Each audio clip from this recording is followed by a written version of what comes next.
ప్రియులారా, ఆయన నీతి మార్గం మనకు తెలియజేసినప్పుడు ఆ నీతి మార్గంలో నడిస్తే మనకు ఉపయోగం ఏంటి? అసలు మనకు వచ్చేటటువంటి మేలేంటి? నీతిమంతులు దేవుని రాజ్యాన్ని స్వతంత్రించుకుంటారు. హల్లెలూయా. నీతి వస్త్రం ఆయనకి ఇవ్వబడుతుంది. నీతి క్రియలు వాళ్ళు చేస్తారు. ఆ నీతిమంతులుగా తీర్చబడిన వారు చూడండి, ఒక వచనాన్ని చూపుతుంది, మంచి వచనం అది. 92వ కీర్తన 12వ వచనం నుండి చూడండి. 92వ కీర్తన. నీతి మార్గంలో నడిచేటటువంటి వారు నీతిమంతులు, అంతే కదండి. ఆ నీతిమంతులు ఏం చేస్తారంట? ఖర్జూర వృక్షం వలె మొవ్వు వేస్తారంట. హల్లెలూయా. అసలు ఖర్జూర వృక్షం ఎక్కడ పెరుగుద్ది? మన ప్రాంతంలో పెరుగుద్దా? ఎక్కువ నీరుండే ప్రాంతంలో పెరుగుద్దా? మరి ఎక్కడ పెరుగుద్ది అని అంటే ఎడారి మార్గంలో పెరుగుద్ది. ఎడారిలో పెరుగుద్ది అది. అంటే ఎడారిలో ఏముంటుంది? సరైనటువంటి నీరు ఉండదు, సరైనటువంటి సత్తువ ఉండదు. కానీ నీతిమంతులంట సరైనటువంటి పరిస్థితులు లేనప్పుడు కూడా వారి వేరు చాలా లోతుగా ఉన్నందువలన ఆ లోతైనటువంటి నీరుని పీల్చుకొని అవి మువ్వు వేసి ఖర్జూర పంటని, తీయని పంటని ఇస్తాయి మనకి. హల్లెలూయా, హల్లెలూయా. చూడండి, ఎడారిలో పెరిగేటటువంటి మొక్క సరైనటువంటి నీటి సదుపాయం ఉండదు, ఎక్కువ ఎండ ఉంటుంది, ఎక్కువ మంచు ఉంటుంది, చలి ఉంటుంది. ఈ రెండింటినీ తట్టుకొని అది లోపలికి తన వేరులు తన్ని మనుషులకి తీయని ఫలాల్ని ఇస్తుంది. హల్లెలూయా. ఆ విధంగానే ఎన్ని పరిస్థితుల అడ్డంకులు వచ్చినా, ఎన్ని కష్టాలు వచ్చినా, ఎన్ని నష్టాలు వచ్చినా, ఎంత ఎడారి బ్రతుకైనా సరే నీతిమంతులంట ఖర్జూర వృక్షం వలె మొవ్వు వేస్తారంట. హల్లెలూయా. ప్రతికూల పరిస్థితుల్లో కూడా ఏం చేస్తారంట? నీతిమంతులు ఖర్జూర వృక్షం వలె మొవ్వు వేస్తారు. చూడండి, చదువుదాం ఇంకా. లెబనోను మీది దేవదారు వృక్షం వలె వారు ఎదుగుదురు. సో లోపలికి వేరు తన్నే విషయంలో ఖర్జూర వృక్షం వలె ఉంటారు. మువ్వు వేసే విషయంలో, అనగా పువ్వు పూసి పిందులు కాసే విషయంలో ఖర్జూర వృక్షం వలె వాళ్ళు ఉంటారు. అలాగే ఎదిగే విషయంలో ఎంత పొడుగు ఎదుగుతారంటే అంతకంటే పొడుగైనటువంటి చెట్లు ఇంకా ఉండవేమో. ఏంటో చెట్లు? లెబనోను మీది దేవదారు వృక్షం వలె వారు ఎదుగుతారు. హల్లెలూయా. అంటే వారి కనబడినటువంటి జీవితం, ఆత్మీయ జీవితం ఎంత లోతుగా ఉంటుందో, కనబడేటటువంటి భౌతిక జీవితం కూడా, నీతిమంతుల జీవితం అంత ఎత్తుకి ఎదిగిపోద్దంట. హల్లెలూయా, హల్లెలూయా. అందువలననే నీతి మార్గంలో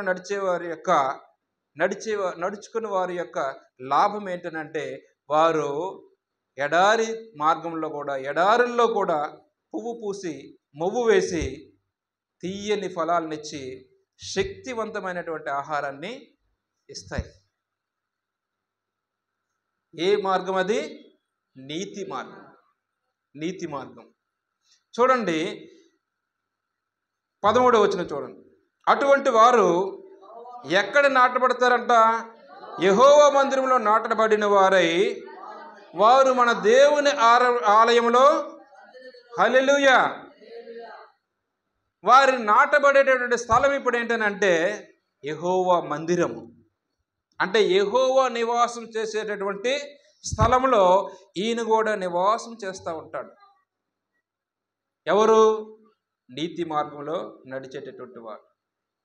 యెహోవా మందిరంలో నాటబడిన వారై వారు మన దేవుని ఆవరణంలో వర్ధిల్లుతూ ఉంటారు.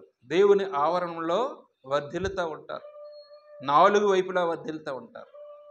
అనేకమైనటువంటి బ్రాంచెస్, అనేకమైన శాఖోపశాఖలుగా విస్తరించి వర్ధిల్లుతూ ఉంటారు. ఎవరు?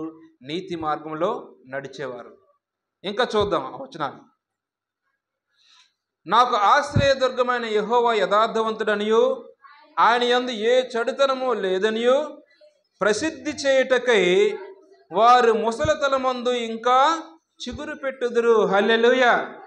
అందుకనే ఈ కాలంలో ఈనాడు చాలామంది ముసలి వాళ్ళని అబోవ్ 80 ఇయర్స్, అబోవ్ 70 ఇయర్స్ వాడిని కూడా దేవుడు ఎందుకు తన సేవకు ఉపయోగించుకుంటున్నాడంటే, వారు ఎడారిలో మొలిచేటటువంటి మొక్కలు, నీతి మార్గంలో నడిచేటటువంటి సేవకులు వాళ్ళు. హల్లెలూయా, హల్లెలూయా. చూడండి, వాళ్ళు ఇప్పుడు ఏమని ప్రకటిస్తున్నారంటే 70 సంవత్సరాలు వచ్చినా, 80 సంవత్సరాలు వచ్చినా, 100 సంవత్సరాలు వచ్చినా వాళ్ళు ప్రకటించేది ఏంటనంటే, అటు నాకు ఆశ్రయదుర్గమైన యెహోవాను గూర్చి వాళ్ళు ప్రకటిస్తారు. యేసుక్రీస్తుని గూర్చి ఆ ముసలితనంలో కూడా వారు ప్రకటించడానికి వారికి శక్తి బలం వచ్చేస్తుందండి. హల్లెలూయా. ఏ వయసులో? చూడండి, నాకు ఆశ్రయదుర్గమైన యెహోవా యథార్థవంతుడియు, ఆయన యందు ఏ చెడుతనము లేదనియు ప్రసిద్ధి చేయుటకై వారు ముసలితనమందు ఇంకా చిగురు పెడతారంట. హల్లెలూయా. ఇది నీతిమంతులు, నీతి మార్గంలో నడిచేటటువంటి వారికి ఇవ్వబడినటువంటి ధన్యత. సారము కలిగి పచ్చగా నుందురు. హల్లెలూయా. వారి జీవితమే సారవంతమైన జీవితం, వారి జీవితమే సారవంతమైన జీవితం. చూడండి, ఎంతోమంది భక్తులు మనం చూసుకుంటే వారు నడిచేటటువంటి మార్గం, వారు ఏర్పాటు చేసేటటువంటి మార్గాలు అనగా ప్రార్థనా మందిరాలు, సేవకులు వారి యొక్క ఇంకా వర్ధిల్లుతూనే ఉన్నాయి, ఇంకా వర్ధిల్లుతూనే ఉన్నాయి. అవి ఆగిపోవట్లేదు. హోసన్న మినిస్ట్రీ అయితేనేమి, అలాగే బైబిల్ మిషన్ అయితేనేమి, ఇంకా అనేక సంఘాలు వారు ముసలితనమందు ఏం చేశారంట? ముసలితనమందు చిగురు పెట్టారంట. హల్లెలూయా, హల్లెలూయా. ఎందుకనంటే వారు నడిచినటువంటి మార్గం ఏ మార్గము? నీతి మార్గం.